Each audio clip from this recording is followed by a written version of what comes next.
Focus on the right problem. Focus on the right problem कि आपको लग रहा है कि समस्या जो है ये बच्चा है, लेकिन आप जब गहराई में जाएंगे तो आपको पता चलेगा बच्चे की समस्या नहीं, समस्या किसी और चीज की है।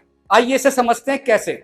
वॉशिंगटन डीसी अमेरिका के एक ऐतिहासिक इमारत, उस इमारत का गुंबद, ऊपर जो गुंबद होता है जैसे ताजमहल का गुंबद है, वहां पर उस छत गुंबद की साफ सफाई में कई डॉलर खर्च हो रहे थे।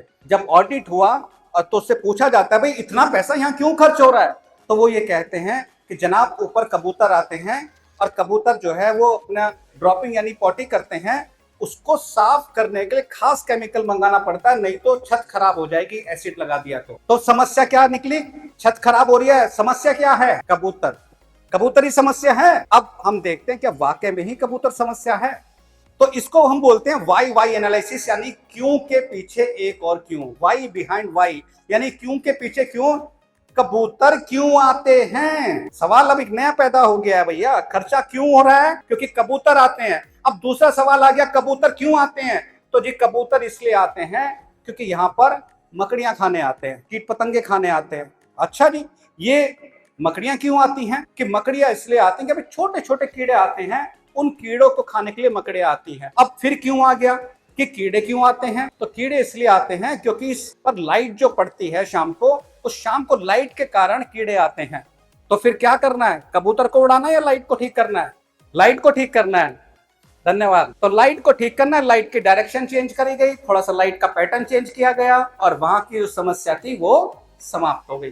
तो ऐसे ही आपको लग रहा है कि बबलू नाम का जो बच्चा है जो स्कूल नहीं जाना चाहता, सुबह उठना नहीं चाहता, उसको उसकी समस्या क्या है, समस्या बबलू है, क्योंकि बबलू स्कूल नहीं जाना चाहता, इसीलिए मम्मी ने आज उसके 2 लगाए और बबलू रोते हुए स्कूल गया। अब कारण यह है बबलू स्कूल रोते रोते क्यों गया, तो इसका वाई एनालिसिस करते हैं। क्योंकि बबलू सुबह उठना नहीं चाहता। तो बबलू सुबह उठना क्यों नहीं चाहता, बबलू रात को देर से सोता है। बबलू रात को देर से क्यों सोता है, क्योंकि बबलू मस्ती करना चाहता है, क्योंकि पापा उसके लेट आते हैं, पापा पे टाइम नहीं है, मम्मी पे टाइम नहीं है, मस्ती करना चाहता है। तो बबलू मस्ती क्यों करना चाहता है, सो क्यों नहीं जाता, क्योंकि बबलू का ब्रेन डेवलप हो रहा है। अगर वो मस्ती नहीं करेगा तो मंद बुद्धि बालक बन के रह जाएगा। इसलिए बच्चों को मस्ती करना बहुत जरूरी है। मैं अपनी बेटी के साथ में आया हूँ, आगे वो भी बताएगी, मस्ती करना बहुत जरूरी है। साथ साथ बच्चे की जो बॉन्डिंग बनती है माता पिता से, वो मस्ती करके ही बनती है, बातें करके ही बनती है, लेकिन पेरेंट पे टाइम नहीं है। तो बबलू जो मस्ती करना चाहता है, माता पिता के पास टाइम क्यों नहीं है उससे मस्ती करने के लिए। अगला वाई आ गया कि माता पिता के पास इसलिए टाइम नहीं है क्योंकि पापा को ईएमआई का बोझ है, घर का प्रेशर है, पैसा कहां से लाऊं उसका प्रेशर है, और खुद जो थके रहते हैं उसकी एक समस्या है। अरे तो मम्मी तो घर पे हैं, तो मम्मी क्यों नहीं करती इसके साथ में मस्ती, मम्मी की अपनी समस्या है, मम्मी शरीर से नहीं, ध्यान दीजिए सभी महिलाएं, मां कभी शरीर से नहीं थकती है, मां भावनाओं से थकती है, क्योंकि मां को सुनने वाला कोई नहीं है, मां को सुनने वाला कोई नहीं है, उसका अपना पति भी नहीं है, वो भी कहता है चुप रहो, मेरे को दिमाग मत खाओ। तो अब बताओ समस्या क्या हुई, समस्या बबलू है या कुछ और है। मां की अपनी समस्याएं, पिता की अपनी समस्याएं, नाम लग गया बबलू। ठीक है, तो वाई एनालिसिस हमने इस तरह से किया। तो हमने एक चीज जानी, पहला मॉड्यूल हमारा ये बहुत शॉर्टकट में बताया, बड़ा डीप डाइव जाके हम व्यक्तिगत समस्याएं दूर करते हैं।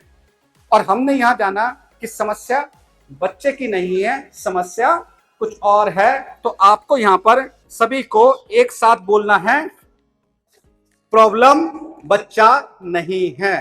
जोर से बोलना है, प्रॉब्लम प्रॉब्लम प्रॉब्लम प्रॉब्लम बच्चा नहीं है, प्रॉब्लम बच्चा नहीं है। थके हो, निराश हो, उत्साह नहीं है, बोझ है जीवन में। और जब यद भावम तद भवति, जैसा भाव वैसा जीवन, आपके भाव में बोझ है तो आपके जीवन में भी बोझ ही होगा। यद भावम तद भवति, इस मंत्र को याद कर लीजिए, इस लाइन को, यद भावम तद भवति, जैसा भाव वैसा जीवन। इसीलिए उत्साह अगर जीवन के अंदर होगा, आपके भाव में होगा, तो आपका जीवन भी उत्साहपूर्ण बनेगा। तो प्रॉब्लम बच्चा, जोर से बोलिए, प्रॉब्लम बच्चा नहीं है। प्रॉब्लम प्रॉब्लम बच्चा, एक बच्चा जब माता पिता के जीवन के अंदर आता है, माता पिता नहीं सॉरी, एक जब पति पत्नी के जीवन में नहीं होता है बच्चा, तो उससे पूछो वो कैसे दर दर भटकता है। कभी मंदिर, कभी पीर, कभी दरगाह, कभी डॉक्टर, कभी ये 50 तरह के वादे उस परमात्मा से। एक बच्चा दे दो बस, मैं ये कर डालूंगा, मैं वो कर डालूंगा। जब वो बच्चा होता है तो कहते हैं इसने नाक में दम कर रखा है। मांगा किसने? हमने। समझ रहे हैं? तो इसलिए बच्चा प्रॉब्लम नहीं है। तो अगला विषय आता है, तो प्रॉब्लम क्या है? प्रॉब्लम है अज्ञानता। अभी हमने दीपक क्यों जलाया? क्या मां सरस्वती को अंधेरा पसंद नहीं है इसलिए दीपक जलाया? क्यों जलाया दीपक? क्योंकि प्रकाश का मतलब ये होता है ज्ञान। जब हम प्रकाश जलाते हैं तो अंधकार दूर होता है, अज्ञान दूर होता है। और ऐसे में जब हम दीपक जला के एक संदेश देते हैं मन को, शरीर को, आत्मा को, समाज को कि अंधेरा दूर हो रहा है, तो आपके मन के अंदर जो अंधेरा है उसके वजह से प्रॉब्लम है। प्रॉब्लम बच्चा नहीं है, पहली बात, और इसे याद रखनी है। दूसरा ये है कि अगर बच्चा प्रॉब्लम नहीं तो प्रॉब्लम क्या है? प्रॉब्लम ये है कि मैं एक ऐसी यात्रा पे हूं जिसका किसी ने कोई गाइडेंस नहीं दिया। चलो भाई चलो शादी कर लो, चलो भाई चलो खुशखबरी सुनाओ, चलो भाई चलो एक हो गया, नहीं पल रहा है, नहीं समझ में आ रहा, कोई नहीं दूसरा कर लो, दो कर ली है, अरे दोनों नहीं संभल रहे हैं, तुम क्या कर रहे हो, हमने 4 पाल दिए थे, तुमसे 2 नहीं पल रहे हैं। यही होता है, तुमसे 2 नहीं पल रहे हैं, हमने 10-10 पाल दिए, ये तक सुनने को मिल जाता है। तो सब अंधेरे में चल रहा है। एक आप ऐसी यात्रा पे निकले हुए हो, आपको ना तो आपके पास में गूगल मैप है, ना आपके पास में कागज में कोई नक्शा है, बस चलते जा रहे हो, जिसने जो बोला वही अपना करते जा रहे हो। और यहां फिर बाजार आपके लिए सजा हुआ है, पूरा बाजार सज रहा कहा है आपके लिए। आप जब परेशान होंगे तो बीमार होंगे, घबराइए मत, डॉक्टर आपका इंतजार कर रहे हैं, आओ भाई आओ। उनके हॉस्पिटल कैसे चलेंगे?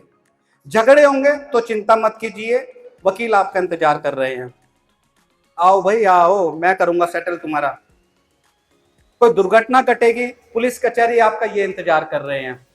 हर जगह आपके, और कुछ नहीं हुआ तो फ्रस्ट्रेट होके चलो आज शॉपिंग करने ही चलें, तो दुकानदार आपका इंतजार कर रहा है, आओ जी बहन जी आओ, ये अच्छा लगेगा वो अच्छा लगेगा। आप हजारों लोग में आंख लगा के आ जाओगे, लास्ट में आके पता चलेगा कि इसमें से कुछ सामान तो ऐसा है जो मुझे खरीदना ही नहीं था। ऐसा ही होता है। तो इसीलिए ये जो यात्रा है बहुत अच्छी यात्रा है, जीवन बहुत सुंदर चीज है। इसके हम नेक्स्ट पड़ाव पे जाते हैं, वो है बच्चे के ब्रेन को समझना होगा।